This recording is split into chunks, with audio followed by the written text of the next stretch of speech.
বিশ্বনবী মুহাম্মদুর রাসূলুল্লাহ সাল্লাল্লাহু আলাইহি ওয়াসাল্লাম আজ থেকে প্রায় 1450 বছর পূর্বে সাহাবায়ে কেরামদেরকে একত্রিত করলেন। সাহাবায়ে কেরামদেরকে ডাক দিয়ে বললেন, আজকে আমি এমন একটি ঘটনা তোমাদের সামনে বলতে চাই, যে ঘটনা আমি জীবনে কখনো শুনি নাই। বলি সুবহানাল্লাহ। বিশ্বনবীর একজন সাহাবী তামিম আদ-দারি রাদিয়াল্লাহু তাআলা আনহু আল্লাহর রাসূলের কাছে ঘটনাটি বর্ণনা করলেন। আল্লাহর নবী মনোযোগ দিয়ে শুনে সাহাবায়ে কেরামদের সামনে এইবার আলোচনা শুরু করে দিলেন। হাদিসটি বর্ণনা করছেন ফাতিমা বিনতে কায়েস রাদিয়াল্লাহু তাআলা আনহু। তামিম আদ-দারি রাদিয়াল্লাহু তাআলা আনহু তিনি ইতিপূর্বে খ্রিস্টান ছিলেন। খ্রিস্টান ধর্ম থেকে তিনি মুসলমান হয়েছেন। যখন তিনি মুসলমান হলেন তখন তিনি ঘটনাটা আল্লাহর রাসূলের কাছে বর্ণনা করলেন। আল্লাহর রাসূলকে ডাক দিয়ে বললেন, আমরা দুইটা গোত্রের মানুষ, লাখম এবং জুজাম গোত্রের 30 জন ব্যক্তি। জোরে বলেন কতজন ব্যক্তি? লাখম এবং জুজাম গোত্রের 30 জন ব্যক্তি আমরা সাগর ভ্রমণ করার জন্য বের হলাম। সাগর ভ্রমণ করার জন্য যখন আপনার বাদামের নৌকা নিয়ে, তখন তো ইঞ্জিনের নৌকা ছিল না, এখন তো ইঞ্জিন চালিত নৌকা আছে না নাই? বাদামের নৌকা নিয়ে পাল তুলে দিলাম। 30 জন ব্যক্তি আমরা সাগর ভ্রমণ করার জন্য বের হয়ে গেলাম। এরপরে চলতে থাকলাম, হঠাৎ করে সমুদ্রের ভিতরে ঝড় সৃষ্টি হয়ে গেল। ঘূর্ণিঝড় যখন সাগরের ভিতরে তৈরি হয়ে গেল, 1 মাস পর্যন্ত আপনার সাগরের ভিতরে আমরা ঘুরতে থাকলাম। আমাদের নৌকা কোন দিকে নিয়ে চলে গেল আমরা টের পাইলাম না। 1 মাস পর্যন্ত শুধু সাগরের ভিতরে ঘুরতে থাকলাম। মুসলিম শরীফের হাদিস। ঘুরতে ঘুরতে হঠাৎ করে এমন একটা দ্বীপে গিয়ে আমাদের নৌকাটা ভিড়ে গেল। দ্বীপের ভিতরে যখন নৌকা ভিড়লাম, 30 জন ব্যক্তি আমরা মাটির ভিতরে নেমে গেলাম। আর ভয় পাচ্ছিলাম, না জানি এই দ্বীপের ভিতরে সাপ পোকামাকড় বিচ্ছু আছে, না জানি কোনো জন্তু আছে। এই ভয় করছিলাম আর সামনের দিকে এগুতে থাকছিলাম। বলি সুবহানাল্লাহ। আমার মুসলমান ভাইয়েরা, 30 জন ব্যক্তি যাইতে যাইতে হঠাৎ করে এমন একটা প্রাণীর সঙ্গে তাদের দেখা হয়ে গেল, যেই প্রাণীর চেহারাটা আপনার দেহের পশমগুলা হচ্ছে ভালুকের মতো, আর দেখতে হচ্ছে আপনার শিম্পাজির মতো। মাথাটা নিচু করে আছে, পশমের কারণে তার মাথা দেখা যায় না, মুখটাও দেখা যায় না। তামিম আদ-দারি রাদিয়াল্লাহু তাআলা আনহু ভয় পেয়ে গেলেন। না জানি কোন দুষ্ট জিন নাকি, না জানি কোন দানব নাকি। তিনি একটু ভয়ে ভয়ে সামনের দিকে এগুলেন। এরপরে জিজ্ঞেস করলেন, কে তুমি? মান আংতা? কে তোমার নাম? তিনি ডাক দিয়ে বললেন, আনা জাসসাসা। বলি সুবহানাল্লাহ। আমার নাম হলো জাসসাসা। সমস্ত সাহাবা আজমাইন অবাক হয়ে গেলেন, এই প্রাণী আবার কথা বলছেন। এই প্রাণী বুঝতে পারলাম না কি ক্ষতি করবে নাকি আমাদের। তিনারা একটু দূরে আসলেন। পানি এবার ডাক দিয়ে বললেন, আমার নাম হচ্ছে জাসসাসা, আমি গোয়েন্দার দায়িত্ব পালন করছি। আমার যিনি বস তিনি সামনে আছেন, আপনি সামনে চলে যান। হাদিস শরীফের ভিতরে আল্লাহর রাসূল বর্ণনা করছেন, তামিম আদ-দারি রাদিয়াল্লাহু তাআলা আনহু এই কথা শোনার পরে 30 জন ব্যক্তি তারা সামনের দিকে যাইতে থাকলেন। যাইতে যাইতে মনের ভিতরে ভয়, না জানি কোনো জিন কোনো দানব সামনে আছে নাকি। ভয়ে ভয়ে তারা সামনের দিকে যাইতে থাকলেন। এরপরে দেখলেন এমন একজন ব্যক্তি, বিশাল আকৃতির একজন দেহ, শিকল দিয়ে হাত পাগুলো বাঁধা আছে। আপনার 2টা চোখ, একটা চোখ হচ্ছে অন্ধ আঙ্গুর যেমন পচে যায়, পচা আঙ্গুরের মতো একটা চোখ।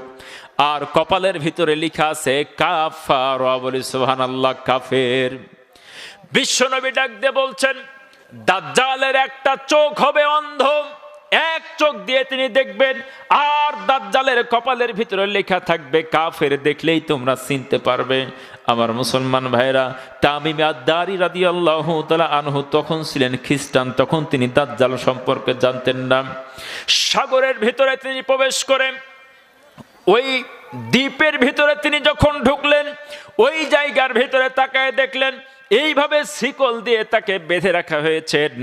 এরপরে তারা ভয়ে ভয়ে সামনের দিকে যখন গেলেন, ওই ব্যক্তি এবার কথা বলতে শুরু করেছেন। বলি সুবহানাল্লাহ। ডাক দিয়ে বলল, তোমরা কোথায় থেকে এসেছো?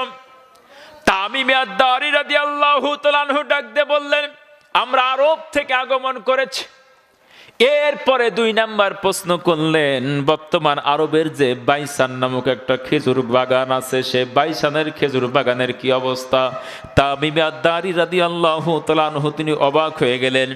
সাগরের ভিতরে বসে বসে বাইসানের খেজুরের গাছের কথা এই ব্যক্তি কি করে জানে? জিজ্ঞেস করলেন, বাইসানের খেজুরের বাগানের কি অবস্থা? বাইসান এমন একজন বাগান, আপনার এমন একটা বাগানের নাম, আজকে গুগলে যে সার্চ করবেন বাইসান খেজুর বাগান নামে, যখন আপনি সার্চ করবেন দেখতে পাবেন বাইসান এমন একটা খেজুর বাগানের নাম, গোটা পৃথিবীতে সবচাইতে বেশি খেজুর উৎপাদন হতো সে বাইসানের বাগান থেকে। বলি সুবহানাল্লাহ।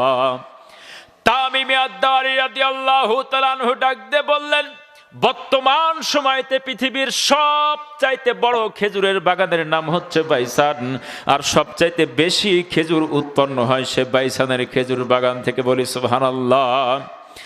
হাত পা বাঁধা দিয়ে বলল, ও তামিম আদ-দারি, এমন একটা দিন আগমন করবে যেই দিন ওই বাইসানের খেজুর বাগান থেকে কোনো খেজুর উৎপাদন হবে না, ওখান থেকে কোনো গাছও থাকবে না। বলি সুবহানাল্লাহ।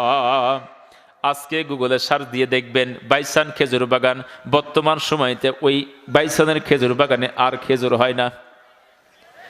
আমার মুসলমান ভাইয়েরা, ২ নম্বরে প্রশ্ন করলেন, তিবরিয়া সাগরের কি অবস্থা? হাদিস শরীফের ভিতরে তিবরিয়া সাগরের কথা আসছে। বর্তমান তিবরিয়া সাগরের পানি আছে না নাই? তামিম আদ-দারি রাদিয়াল্লাহু তাআলা আনহু তিনি অবাক হয়ে ডাক দিয়ে বললেন, এই ব্যক্তি তিবরিয়া সাগরের কথা কিভাবে জানে? তামিম আদ-দারি ডাক দিয়ে বললেন, বর্তমান সময়তে তিবরিয়া সাগরের অনুকূলে যে আপনার দেশগুলো আছে, সমস্ত দেশের সবজি উৎপাদন হয় ওই তিবরিয়া সাগরের পানি থেকে। পানি উত্তোলন করে, পানির কোনো অভাব নাই। ওই ব্যক্তি ডাক দিয়ে বললেন, এমন একটা সময় আসবে যেই দিন ওই তিবরিয়া সাগরের ভিতরে কোনো পানি থাকবে না। আমার মুসলমান ভাইরা, আজকেও গুগলে সার্চ দিয়ে তিবরিয়া সাগর সম্পর্কে আপনি সার্চ দিবেন, বর্তমান সময়তে অবস্থা কি হয়েছে। এই তিবরিয়া সাগর ইসরায়েল দখল করে নিয়েছেন, আর সারাটা দিন আপনার পানি তুলে ইসরায়েল পানি তুলে আপনার নিয়ে চলে যায় তাদের দেশে। এমন অবস্থা বর্তমান তিবরিয়া সাগরের। সকাল থেকে শুরু করে সন্ধ্যা পর্যন্ত পানি উত্তোলন করে, এরপরে সন্ধ্যা যখন হয়ে যায় তাদের পানি যতটুকু প্রয়োজন সব নিয়ে নেয়, যতটুকু বাঁচে আপনার মরুভূমির ভিতরে ছিটায় দেয়, কিন্তু এক ফোঁটা পানি মুসলমান ফিলিস্তিনিদের আপনার কপালে হয় না। বলি সুবহানাল্লাহ। আজকে বর্তমান সময়তে তিবরিয়া সাগরের পানি একদম শুকানোর অবস্থায় চলে আসছে। তাহলে 1450 বছর পূর্বে হাদিস শরীফের ভেতরে ওই আপনার সাগরের ভিতরে যে ব্যক্তিটা বর্ণনা করেছেন, ওই কথা মিলল না।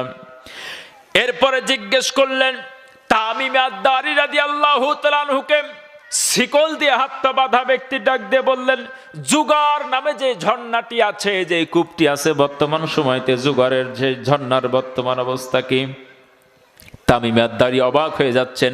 হাত পা বাঁধা অবস্থায় শিকল দিয়ে এত সুন্দর করে বাঁধা আছে, আরবের খবর সে কিভাবে জানতে পারে? আমার মুসলমান ভাইয়েরা, তামিম আদ-দারি রাদিয়াল্লাহু তাআলা আনহু ডাক দিয়ে বললেন, বর্তমান সময়তে জুগার নামক যে ঝর্ণাটি আছে, কূপ আছে, সেখানে পানির কোনো অভাব নাই, পর্যাপ্ত পরিমাণ পানি আছে। ওই ব্যক্তি ডাক দিয়ে বললেন, এমন একটা সময় আসবে জুগার নামক সেই কূপের ভিতরে এক ফোঁটাও পানি থাকবে না। আমার মুসলমান ভাইয়েরা, আমি আপনাদেরকে আহ্বান করি, আজকেই আপনি ইন্টারনেটে সার্চ দিবেন, জুগারের কূপ নামে যদি আপনি সার্চ দেন, হাদিস শরীফের ভিতরে যেটা আসছে, আজকে আপনি সার্চ দিয়ে দেখবেন বর্তমান সময়তে জুগারের কূপের ভিতরে কোনো পানি নাই, শুধু আপনার বালি আর বালি। তাহলে ওই ভবিষ্যৎবাণী মিলছে না? আমার মুসলমান ভাইয়েরা, এরপরে আবার জিজ্ঞেস করলেন, সেই ব্যক্তি মক্কার জমিনে উম্মি নবী কি আগমন করেছে নাকি? আখিরি জামানার শ্রেষ্ঠ পয়গম্বর নবী আরবি তিনি কি আগমন করেছেন নাকি? তার সঙ্গে কি মক্কার লোকের যুদ্ধ হয়েছে নাকি? তামিম আদ-দারি রাদিয়াল্লাহু তাআলা আনহু ডাক দিয়ে বললেন, নবী মক্কার জমিনে আগমন করেছেন, মক্কা থেকে তাকে বিতাড়িত করা হয়েছে, হিজরত করে তিনি মদিনার জমিনে আগমন করেছেন। মদিনার জমিনে আগমন করার পরে মক্কার লোকের সঙ্গে তাদের যুদ্ধ হয়েছে, যুদ্ধ হবার পরে বর্তমান সময়তে তিনি আবার মক্কা দখল করেছেন বলে সুবহানাল্লাহ। আস্তে আস্তে চতুর্দিক থেকে আরবের সমস্ত আপনার পাশে যতগুলো দেশ আছে সবাই আস্তে আস্তে ইসলাম কবুল করছে বলে সুবহানাল্লাহ।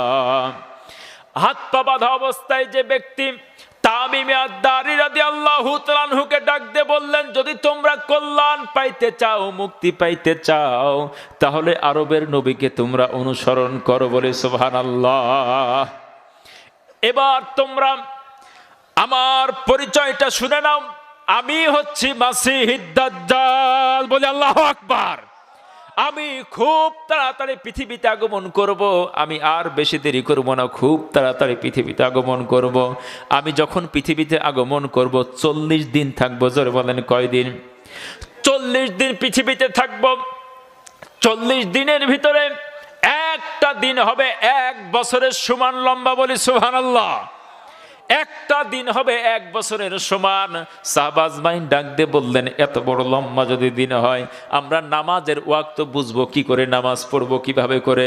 আল্লাহর নবী ডাক দিয়ে বললেন, তোমরা অনুমানের ভিত্তিতে সেই সময় নামাজ পড়তে থাকবে বলে সুবহানাল্লাহ। একটা দিন হবে 1 বছরের সমান, দ্বিতীয় দিন হবে 1 মাসের সমান, 3 নাম্বার দিন হবে 1 সপ্তাহ সমান, আর বাকি দিনগুলা এই দিনের মতো করে আপনার 40 দিন পার হয়ে যাবে। সেই দিন বেশি দূরে নয় যেই দিন দাজ্জাল আগমন করবে।